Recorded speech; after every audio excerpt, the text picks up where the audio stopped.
Почитувани присутни, почитувани колеги, почитувана јавност, пред да започнам би замолил председателя да ги повикате представниците на владата да бидат во салата, бидејќи гледаме дека половината не се присутни. Тука се представниците. Половината реков. Гледате пред вас се. Колку столчиња се празни. Две пратенички прашања имам да поставам. Представниците се Првото тука, премиерот и прашање ќе министрите. биде поставено до министерот за внатрешни работи Оливер Спасовски, а второто до вице-премиерот за корупција господинот Николовски. Однос на првото прашање, секако погодувате, е се она што се случуваше во изминативе неколку дена, а тоа е евидентниот циркус, почитувани. И тоа циркус не од оние циркуси за без пари. Туку го гледавме најскапиот циркус, токму затоа што е смислен, организиран, координиран и реализиран токму од оваа мафија која што си има своја држава. И гледавме Спасовски, Маричич, Заев како велат дека системот е крив, дека имало слабост, сериозна слабост во системот. Да, точно. Сериозно е тоа дека системот не функционира. И затоа ајде да видиме кои се оние главните механизми кои што го водат системот. Па тоа се токму овие тројца. Барем во овој конкретен случај, тоа се министрите за внатрешни работи, министерот за правда, премиерот. И да токму затоа системот не функционира, бидејќи токму овие луѓе го водат системот. И тука еве се согласуваме, верували или не. Но да се вратиме малце на целата хронологија на настаните. Нешто овако оде од прилика. Сабота околу 12:30 на Пладне, Русковска наводно добива информација дека е можно бегство. Телефонски разговара со Спасовски, а министерот демек појма нема и вика да проверам. Околу 15 часот, значи некои си 3 часа после тоа, и се јавува на Русковска и Спасовски и вели: може ли ова што ми го каже усно да ми го доставиш на писмено? Русковска вели: нема проблем, и треба негде околу час и пол до 2 часа, доки околу 15 часот попладне, она што усно му го кажало да му го достави на писмено. Завнимавајте, дури негде околу 10:30 вечерта, значи од 5 до 10, околу 5:30 часа, му требало на МВР исто во известување да го врати до Русковска со тоа што само внатре допишале генерали. И внимавајте, велат, не функционирал системот. И тоа не било нивна кривица. Нема тука одговорност. Значи, цел ден го утепале, знаејќи што се спрема, ама никој не реагирал. И што е вака уште поголема небулозата, се вели, во целиот овој период, АНАБА нема никаква индикација, односно информација дека Мијалков се спрема за бегство. И почнува целиот циркус. Барање за притвор се менува во барање за домашен притвор, се случува бегството и покрај целата онаа полиција која што е околу Мијалков, па се распишува меѓународна потерница, минат 40 и нешто сати и човекот сам се пријавува, и тоа, внимавајте, во обвинителство, не во суд.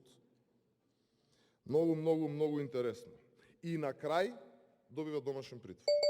А Русковска, оваа женава што сама пријавува дека имала информација дека Мијалков ќе бега, изјавува, вели, не му веруваме на Мијалков дека не знаел што се случува и дошол во јавното обвинителство со 40 температура, ама внимавајте, не бараме притвор, бидејќи ако сакал да избега, ќе избегал. Па и избега.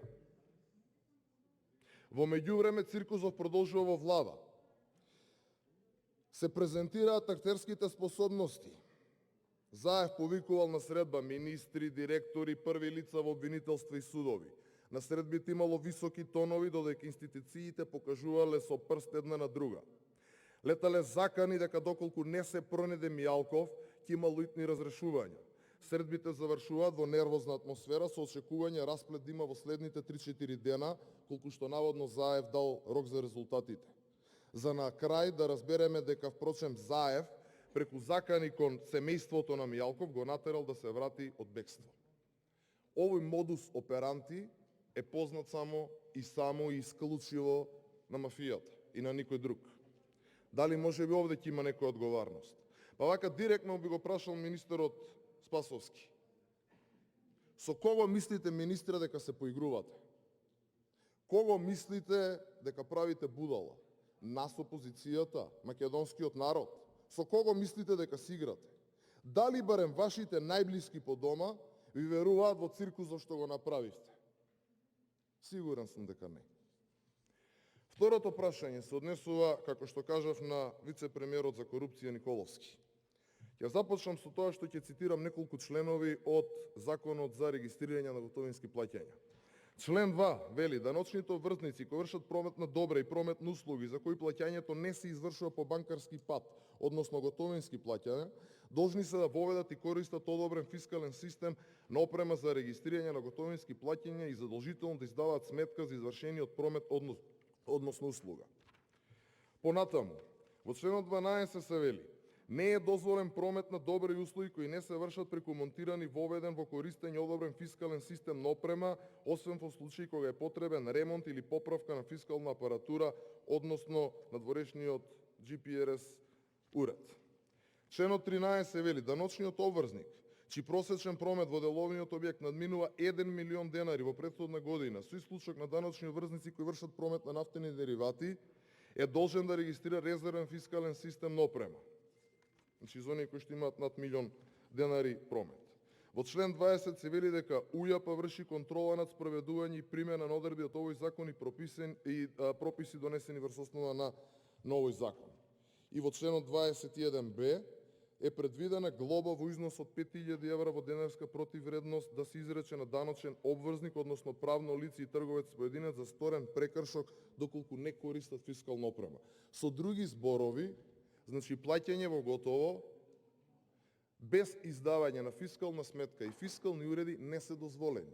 Значи, прашањето, господине вице-премиер за корупција ми е: дали имате информација дека фирмата на вашиот брат овозможува спротивно на законов, кој што го цитирав за готовински плаќања, промет на услуги со безготовински, односно со плаќање на начин без да се издава фискална сметка? И дали доколку сте свесни за тоа, имате поведено некоја сметка или тоа го правите во договор заедно во оваа ваша фамилиарна фирма? Ви благодарам.